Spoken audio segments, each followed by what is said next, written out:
नागरिकांना मोफत घरं मिळाली पाहिजे अशा प्रकारची योजना ही आपल्या देशाचे कर्तव्यदक्ष पंतप्रधान माननीय नरेंद्रजी मोदी साहेब यांनी इथे आणली आणि या राज्याचे मुख्यमंत्री आदरणीय देवेंद्रजी फडणवीस साहेब यांच्या सहकार्याने सुद्धा त्यांच्या सरकारच्या माध्यमातून महाराष्ट्र शासनाच्या माध्यमातून ही योजना जी आहे प्रधानमंत्री आवास योजनेची सुरुवात झालेली आहे।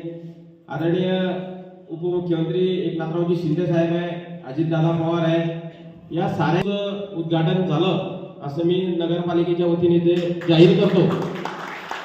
या व्यासपीठावर उपस्थित आपले कार्यालयीन अधीक्षक, आज जे ज्यांच्याकडे उतारा आहे अशा लोकांना आपण आता प्रधानमंत्री आवास योजनेच्या माध्यमातून नगरपालिकेच्या वतीनं इथे आपण हे घरकुलाचा प्रस्ताव इथे आपण भरून घेतोय आणि जे शासनाची रक्कम असेल त्या रकमेतनं ते घरकुल आपल्याला बांधून मिळणार आहे नरेंद्रभाई मोदी यांच्या संकल्पनेतनं। आणि त्याकरता ज्यांच्याकडे उतारा आहे त्यांनी उद्यापर्यंत सुद्धा चालू होणार आहे ना, किती दिवसापर्यंत राहिलेले आहे की आता इथे कोणी आलं नाहीये, त्यांनी सुद्धा सांगा की तुमच्याकडे उतारा जर असेल बखड जागेचा, बरोबर आहे ना, बखड जागेचा उतारा आणायचा अधिकृत ऑनलाईन फॉर्म जे आमचे मनीष चव्हाण हे आपले याचे संपर्क प्रमुख याच्यात आहे, मदत कक्ष संपर्क प्रमुख मनीष सतीश चव्हाण यांच्याकडनं आपण करून घ्यायचा आहे। त्याकरता मी सर्वांना विनंती करणार आहे की ज्यांच्याकडे उतारा आहे त्यांनी या योजनेचा लाभ घ्या। राहिला विषय, असंख्य असे नागरिक आहे, माझ्या सिद्धेश्वर नगरचे आहे, त्यानंतर झोपडपट्टीतले आहे, त्यानंतर गावातले आहे, अशा अनेक लोकांना घराचा उताराही नाही, म्हणजे घरी नाहीये, जागा घरकुल बांधण्यासाठी नाहीये। खाली सुद्धा आपण नगरपालिकेच्या माध्यमातून प्रधानमंत्री आवास योजना जी आहे ती आवास योजना आपण या वरणगाव शहरामध्ये सुरू करणार आहे।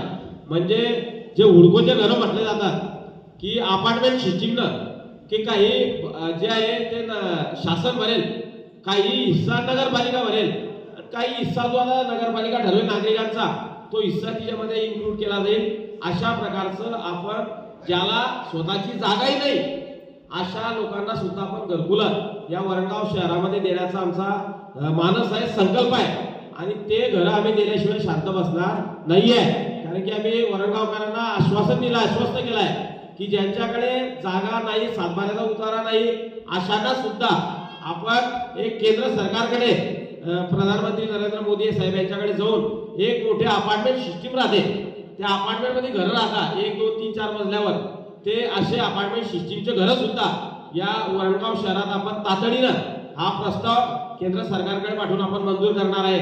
आणि ज्यांना नाहीत काही घरं अशा लोकांना सुद्धा या घराचा लाभ त्या माध्यमातून तिच्यामध्ये मिळणार आहे। यासाठी आता आपण बघता की जामनेरला ती हुडकोची योजना आहे, जळगावला आहे, भुसावळला आहे, अशी योजना याच्यापेक्षा पॉश घरं जे आहे ते पॉश घरं आपल्या वरणगावमध्ये आमच्या सरकारी जागेवर त्या माध्यमातून आम्ही तिच्यामध्ये नगरपालिकेच्या माध्यमातून उभारू।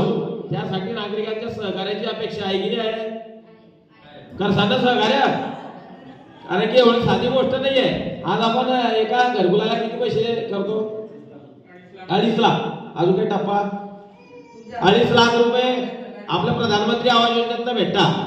अजून आपण सरकारकडे विनंती करू, सरकारची काही रक्कम मागण्याचा प्रयत्न करू, नगरपालिकेचे मागण्याचा प्रयत्न करू आणि काही नागरिकांचा हिस्सा अशा प्रकारे जे आपण म्हणतो की मोठे लोकच अपार्टमेंट मध्ये राहतात, आता आपल्याला तसं करणं नाहीये।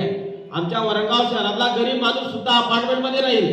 अपार्टमेंट मालूम आहे ना, 1 2 3 4 मजले जो राहते सिटी में, मुंबई, नाशिक, पुण्याला जर कधी आपण गेला तर तिथे मोठे अपार्टमेंट सिस्टीमचे घर असतात। तसं तुमच्या राहणीमानाचा दर्जा हा उंचावला पाहिजे।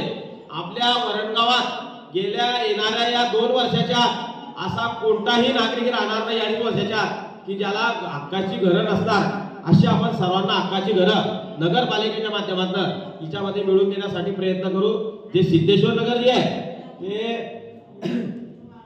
साहेब ते आता आपण ते नक्षाचं सर्वेक्षण सुरू आहे, नक्षाचं सर्वेक्षण झालं की तो प्रस्ताव आपण जिल्हाधिकाऱ्यांना देऊ आणि सिद्धेश्वर नगरच्या लोकांना प्रथमतः ती जागा आपण तुमच्या सातबाऱ्याच्या नावावर करू, म्हणजे जे अतिक्रमण जे आहे ते तुमच्या नावावर केलं जाईल आणि त्याच्यावर प्रधानमंत्री आवास योजनेचे 2.5 लाख रुपयाचे घर जे आहे ते घर सुद्धा त्या माध्यमातून त्याच्यामध्ये आपण बांधून देऊ।